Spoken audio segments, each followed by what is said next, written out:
The Wall Street Journal has committed an act of journalism. A rarity in this day and age, to be sure, yet nevertheless, in this particular occasion, it is a bit of a welcome surprise, isn't it? As the title here reads, we are not actually doing what we say we do publicly. This is in reference to leaks that they have received from a whistleblower within Facebook, and this is apparently only the top of the iceberg, as the whistleblower is currently seeking federal whistleblower protection, and there are apparently loads more documents as well, and articles coming from the Wall Street Journal. So, well, when I say journalism, they were handed a bunch of confidential documents, and now they are writing pieces on those documents, but, you know, it's the current year, the bar is pretty damn low in this regard. And hey, it's nice to have the confirmation of it, if nothing else. You and me and everyone else who's been on the internet for more than 5 minutes is plentifully aware that Facebook, and indeed pretty much all of the big social media platforms, operate with a bit of a caste system, where some are considerably more privileged than others. But with actual firm information on it and proof of it with Facebook, hopefully something can be done and some kind of, hopefully, red legislation might be put in place, or registration? I don't know. Regulations. English is a dirty language sometimes, I swear to God. Other examples would of course be the Twitter checkmark system, the verification badge, which is both an excellent indicator of some kind of mental illness and lefty opinions. These verification badges are handed out to people ostensibly to make sure that they are who they claim to be in the case of prominent individuals, celebrities, etc.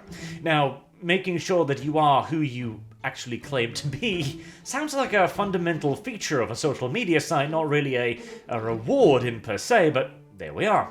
And people have suddenly had their blue check mark removed after they've fallen out of grace with the powers that be, suggesting, I guess, that they suddenly aren't who they proved they were. It's obviously a two-tier system, duh. And YouTube? Oh god. The amount of pushing YouTube does of tiny little insignificant channels with correct politics, Akila obviously was a, well, obvious example of that, badumatish. And the, what was the recent one? $100 million to the Black Creators Fund? Like, ah yes, you appear to be the correct skin color to receive this money. Rightio then. Not to mention, of course, the Führer of YouTube, Susan Wojcicki, has herself outright stated that they have artificially pushed news and content they approve of in the past, and they have done this due to a sense of social responsibility. Ah yes, literal social engineering. I'm sure that'll work out just lovely this time around, but anywho, the Facebook thing here.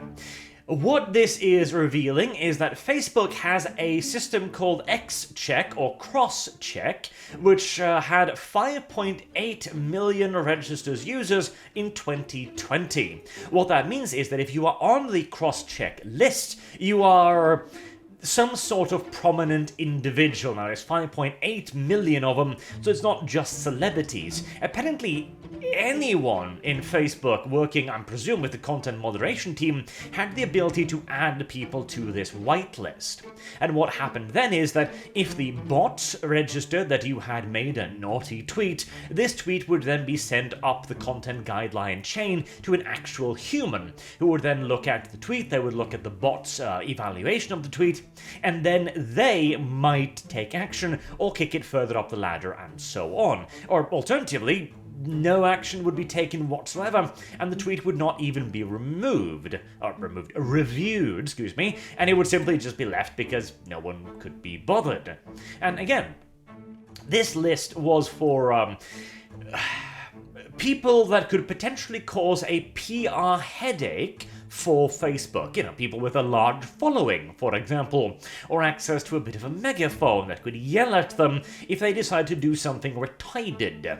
One of the examples they give in here as well is of a, I think it was a BBC journalist, an Arabic BBC journalist. He made an anti-terrorist tweet, and Twitter went, "Oh, you're promoting terrorism. Eat us." And this happened first one time, and they then retracted because he made a stink about it, as you would. I was like, oh, no, this was a mistake. And then, a moment thereafter, they yeeted yet further of his privileges just before he was going to do something calling out extremist Islamist preachers. Which brings me on to the other interesting example as well. The way Facebook explains away all of this, mind you, is by, oh, it's a mistake, it's a mistake, it's not ideal, we're trying to do better, you understand, oh, we've scaled back on this, and we've increased our moderation. Weasel words, muley words, bullshit streaming out of their mouths, excuses. Nothing of substance whatsoever. And the oversight board, you remember that, the oversight board, right? The one that Facebook founded from its own money to make sure that Facebook didn't do anything wrong. And the people who are on that board are now looking at this like, wait, hold on a minute. There's been no purpose for our board whatsoever. We don't make any decisions because Facebook just won't tell us. Jesus Christ. Imagine being so blue-eyed and ridiculously naive as to be on Facebook's oversight board of Facebook and think you have a say in anything. Holy shit.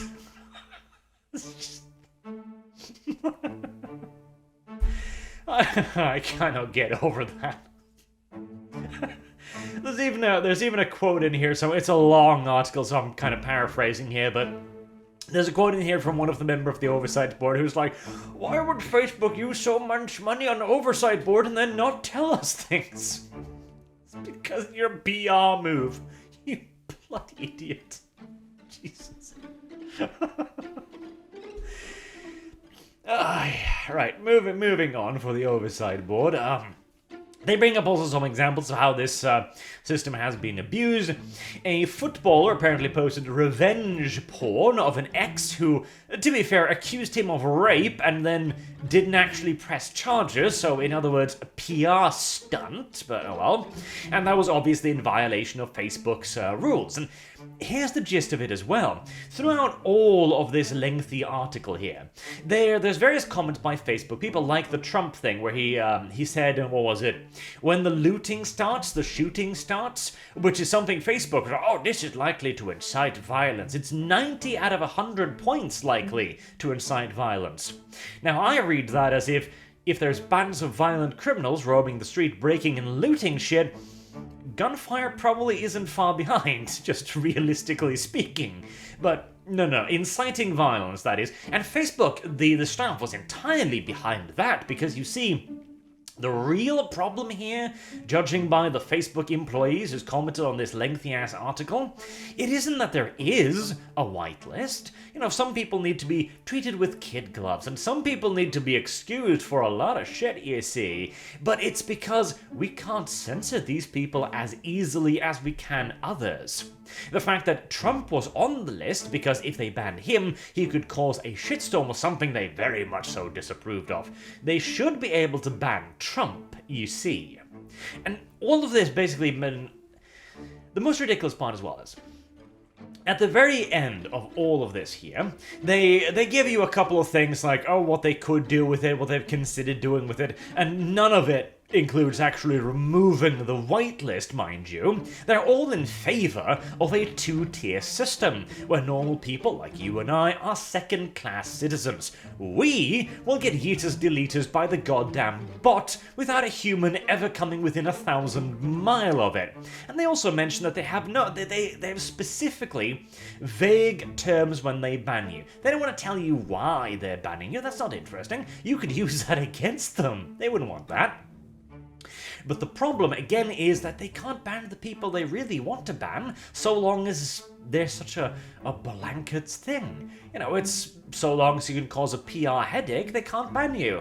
Well, what about the bad people? What about the Trumps of the world? We need to be able to ban those, and indeed, of course, the Oversight Board did do what they were instructed to do and uphold the ban of the Trumpalophagus. So, basically, what this reveals is that, yeah, Facebook is lying their asses off to you, to me, to Congress, to legislators, to journalists, to their own oversight board. Just such a stupid idea. To everyone. And they've got no excuse for this. They admit that it's wrong as well, but they do it in that muley-mouth, cucky way. Oh, no, mistake. Constant mistakes, all of which tend to favor the company's politics and the company's bottom line. Weird mistakes, all of these. Strange ones.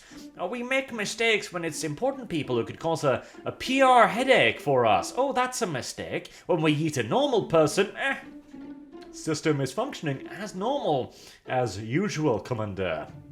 Goddamn retarded. So, I mean, all of this, the leak itself is not the big deal. It's not, it really is not. The big deal is the fact that, yeah, if Facebook had it their way, they'd still ban people. They'd still yeet them for absolutely no reason, for vague reasons. They just want to have the power to yeet more people that they find disagreeable, regardless of whether or not they're a celebrity or politically influential.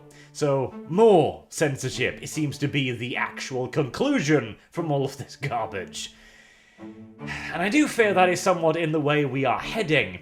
The thing here is, what we should be seeing coming from this is regulations saying that no, you don't get to have special privileges for anyone. If you want to have content moderation at all, beyond what is strictly illegal, you should be required to do so on your own dime, and you should be required to do so with a human team that has a very small percentage of error. Next to none should be accepted, and even then there should be appeals, and there should be solid reasoning for why you are banning someone. That should be the regulation, that should be the literal law on the modern day town square.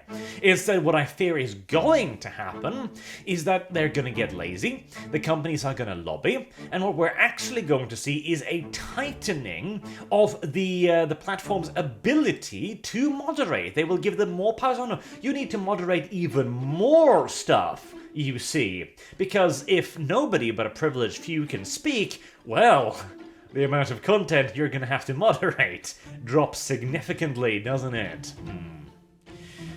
Anywho, it is nice to have the actual literal proof and evidence that Facebook are goddamn liars, and hopefully they will be dragged through the courts and Congress over this, because, I mean, correct me if I'm mistaken here, but lying to Congress that's some kind of a crime in the US, isn't it? And this does appear to be, again, literal proof positive evidence that they've been doing just that. Maybe some action should be taken. Hopefully. Until next time, I've been Arch. Thank you all very much for watching, and I hope to see you all again soon. Have a good day.